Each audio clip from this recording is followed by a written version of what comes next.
Did you know there's a hidden Easter egg on the control panel screens in Geonosis? Every control panel on the map is turned off except for the objective in Galactic Assault, which displays this image. A map of the lakes from the Canada and United States border, suggesting that Geonosis is Earth many years after a nuclear fallout. Or many years in the past, since Geo in Greek means Earth and Geonosis sounds a lot like the word Genesis since it's the start of the Clone Wars. In fact, Geonosis has a lot of hidden details across all Battlefront games, like how you can actually play as the Geonosians in the hunt mode of the original Battlefront 2, having a really cool flying animation mimicking the films, and just an overall unique model design. Each unit is equipped with the iconic Bloom gun, versing an army of clone snipers which can easily take out these very slow and heavy bugs. Especially since the map is so wide with barely any cover. Speaking of which, all entries in the series capture Geonosis' iconic Mars-like surface with a little bit of America's Southwest sprinkled in. Battlefront 1's map mimics what was shown in Episode 2,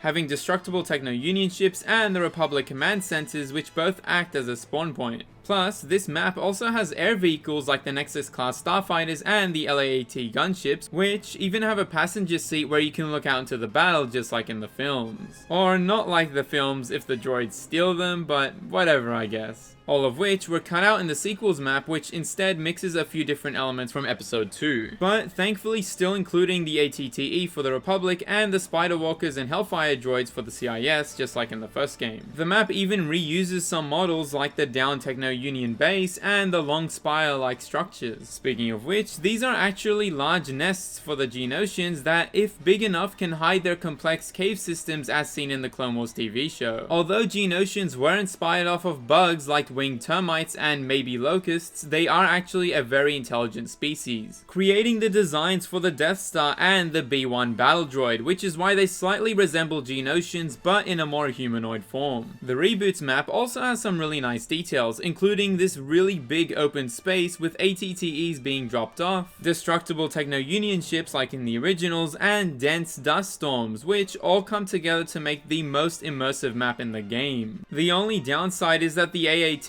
are the only drivable tanks for the CIS, even though they were never shown used in this battle, but Spider Walkers and Hellfire droids can be seen as AI vehicles on the map, as well as dwarf spider droids. Luckily, we did get a few new cosmetic items with this planet, including the 212th ARF troopers that were introduced in the second Battle of Geonosis from the Clone Wars. The second map, Pipeline Junction West, was created for capital supremacy from the ground up. This map was also fun, but doesn't have too much interesting details other than some water, which is pretty rare for a desert planet, and these bones, which I'm not sure what creature they're from. Sadly, Geonosis only ever got one space battle map across all Battlefronts. It was exclusive to Galactic Conquest, and despite looking really unique, it didn't have the iconic rings around it mimicking the Saturn design influence. Geonosis also doesn't have too many unique bugs across the games, apart from this surfing glitch and the usual out of bounds exploits found on other maps. But you can break through the skybox by slowly curving up and down repeatedly in Battlefront 1 to eventually reach the top of the spire,